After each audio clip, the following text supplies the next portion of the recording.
We are going to be playing some unrated 10-minute. I'm not going to set a rating. I'm just going to hope that we get as high a rated people as possible. I'm going to delete all my other tabs and all my other things so that this works better. Okay, 1449. Nice. And I'm going to start off with this. Point of this move is controlling the center with pieces. E5 was disallowed, and we're going to try to get a Catalan if we can. But if we get a King's Indian, we will not be doing that. We will be playing the main line, or attempting to. Because the main line King's Indian is actually very, very powerful. I mean, I know there's a lot of courses that, like, they advertise for, like, anti-King's Indian setups and, like, stuff that's, like, not the norm. But honestly, the main line, like, sub 2200, it works extremely well. Like, I have beaten many extremely good players in said fashion. Now, I'm going to castle because I have no faith my opponent can attack me. And just as a little lesson for people, anyone who plays this and then locks their bishop out, they're not going to attack you, okay? They're just not going to do it. And you, on the other hand, can just go bananas. Basically, I mean, there's this. It's a little gotta be a little careful about it now because this bishop hasn't been locked out with e5. I assume e5 will come next, and I will be playing d5 if that does happen. I feel like I should get my bishop out here, protect this pawn a little bit more than it already is, because why not? Anyways, I assume e5 is next, and it is a fine move. This bishop is never going to get trapped because it has a shish kebab of pieces to capture, so there's no trapping this bishop. Queen e8 is wild. He could have just went here, because if boop, boop, and if, like, somehow I was able to hit him with a boop and a discovery, well, first of all, I can't really take anything that attacks the queen. Second of all, he can take a full piece that attacks my queen, so that would never work. I don't really understand the point of that move. I assume it's just waiting, but while he's waiting, I will be going, so there's that. Queen d2 is also a move. I just want to stay flexible because he hasn't committed what he wants to do yet. So I'm going to wait on doing that. And there we go. There we have e5. And so now I will be committing my own structure. The plans in the King's Indian are usually around c5 and opening up the queen side as fast as possible.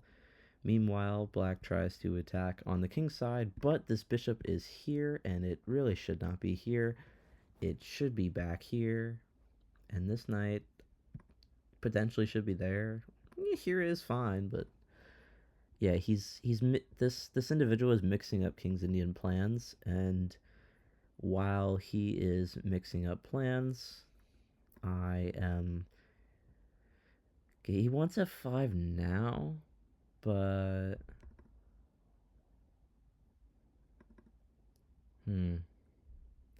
I want to make it so that he can't go f5 for a turn. So I'm going to go here. He has to take. There's no other option. And I am going to be threatening to damage the structure here, which would be... Oh, wow, he just allows it. Okay, so... And in the King's Indian, you want your... the knight on f3 often reroutes here so that you can play f3 and have this bishop defending on this square. And I have a fast track into doing that because I have f3 now and it releases the bishop. And now my next move will usually be this. And the fact that he doesn't have a g-pawn is quite helpful for me because, I mean, I have lots of defenders around my king. I can even bring the knight back in some extreme case where that might happen. I assume he is still going to go here. Yep, he did. Of which I will just go back, and this is a common square for the dark squared bishop. And we have two pieces that he has to move before he can get anything going there. So we will just continue with our plan. If he moves his king or something to get another rook here, which he does, we will just follow him, I assume. Could go here as well. You know, actually, could go here as well, like take, and then get the knight here. I'm gonna go with this because it opens up the queen side because it hits the knight with a tempo and this pawn. And if takes, this knight has to leave, and now my knight becomes here, which stops these two pieces from lining up to attack my... Interesting. I was not expecting that. I can take. I could. Not to mention there's this. For example, this. There's like G4. Maybe G4 is a little too much. G3 is probably the better option between the two. But then he has this as well. And for the interests of an educational video, this will suffice. I just want my rook here. If I wasn't explaining everything I was doing and using up a lot of time doing so, I might go here. I might. We will check after the game to see if that was an option. Because I definitely would have thought a little bit longer if I was considering it. But as I am sending this to an audience of which the majority of the chess player... Okay, yeah, so he just allows what my idea was. I don't care if this is like an outpost-ish. It's not even... Oh, wow, I almost mistook. It's not even really an outpost because I can launch this pawn, but the idea is to get the knight here and fork these two pieces, making his mating attack a lot harder than it already is. And I can't even take now and do it, but he has this currently, so I would rather stick to the original idea of kicking it out the other way.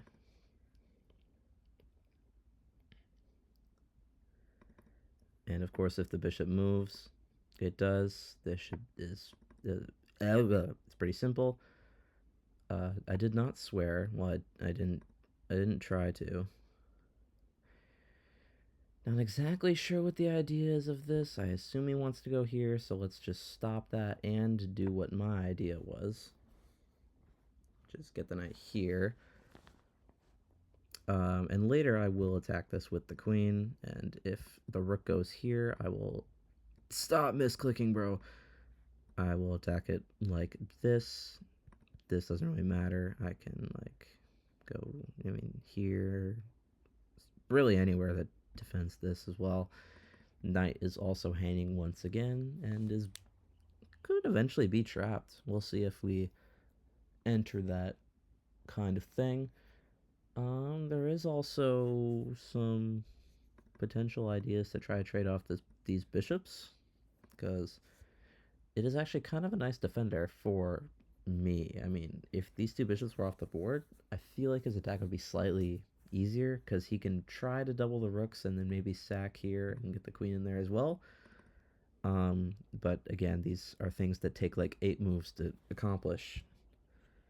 So we'll see what he does. He's spending a lot of time, and I am trying to walk you guys through what I'm thinking. And it's important to use your opponent's time to think as well. Yes, we do have that move, and I feel like now is the perfect opportunity to kick this knight away. Another thing that this does is defend this square, but I want to do it in the most accurate way. If here there's now this and that, I would rather not even allow that, so I'm going to go here. Actually, I want to go here first, because I want to trap the knight. Do I have time to do that, though? And I'm pretty sure the answer is yes. I'm pretty sure I do have time to do so. Could also just play it more simply. But the knight, I don't really want it to go here and then trade off for my knight directly.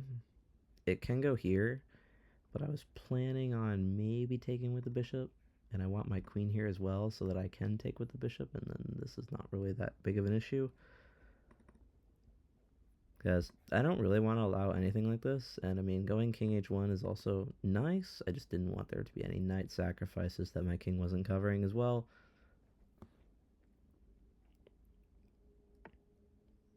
Wow, someone is speeding out of their minds. So, yeah.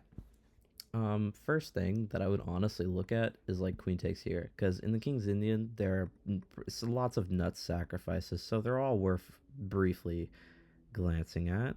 However, however stupid they may like look, it's important to check them, and I believe this knight is going to be trapped or forced to lose a pawn. I'm down on time, and being down a minute is, in my opinion, roughly the equivalent of like being down a pawn or like lacking a lot of space, because yeah, you're down on time, and yeah, your opponents can put pressure on you in the same way, but if they start thinking, you can use their time to think as well, which is nice. Now, yes, I did expect that. What piece to take with?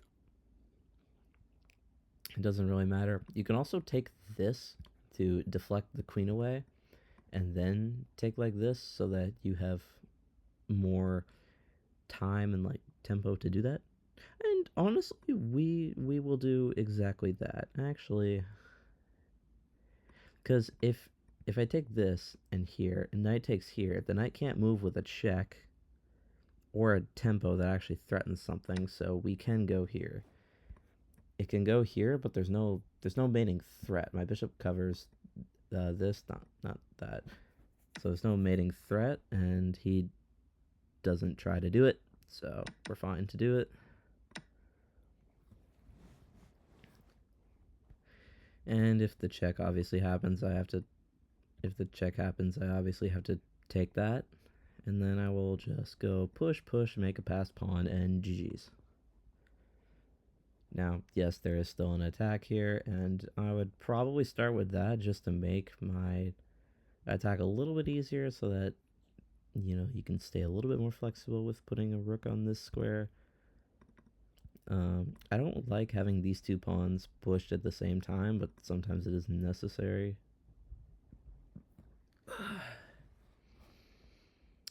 And yeah, I'm no longer down a lot of time. Time's going to be very equal on the next turn. That is exactly what I was recommending. Nice job to my opponent. Now, taking, who knows, that might be dangerous. Might be, potentially. And you always have to look at stuff like this, but I think pawn takes suffices for that, because it does threaten a rook trade as well. So let's look at that actually. Here, pawn takes. We're going to look at pawn takes first, which is the safer move. And something like this. There's no immediate threat, and you can trade. There's also no follow-up checks if the check is played, and I will go over that when I can actually make the moves on the board, because I am making the making the thoughts in my head.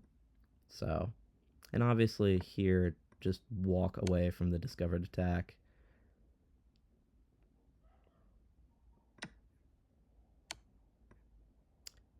Don't get mated here.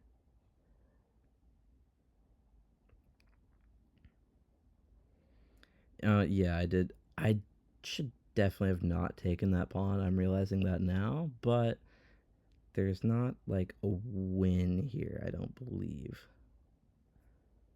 Because this is covered, this is covered. The most he's getting is a draw. That is interesting. Oh. I'm starting to feel a little bit more optimistic. He's taking pawns.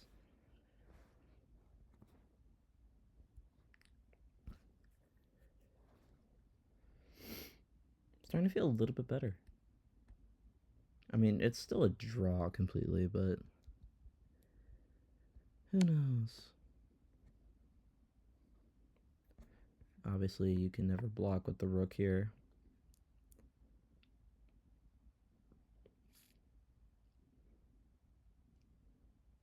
Now, people hate draws, so I don't know if he's going to force the draw.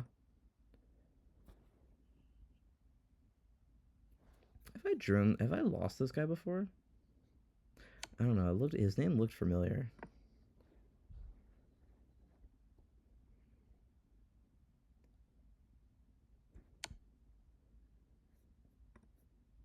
That I actually feel so sad to do this. Yeah.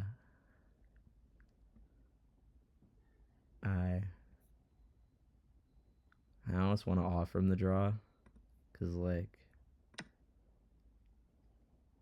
at yeah, the idea is there's obviously don't hand your queen.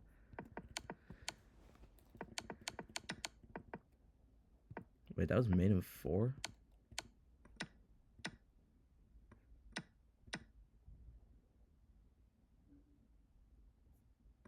Hold the phone.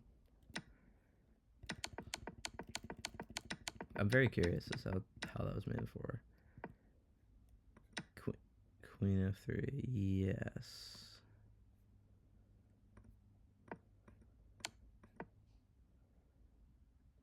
Okay, so yeah, I did something very dumb in that game. Taking this pawn was fine. Taking that pawn was awful.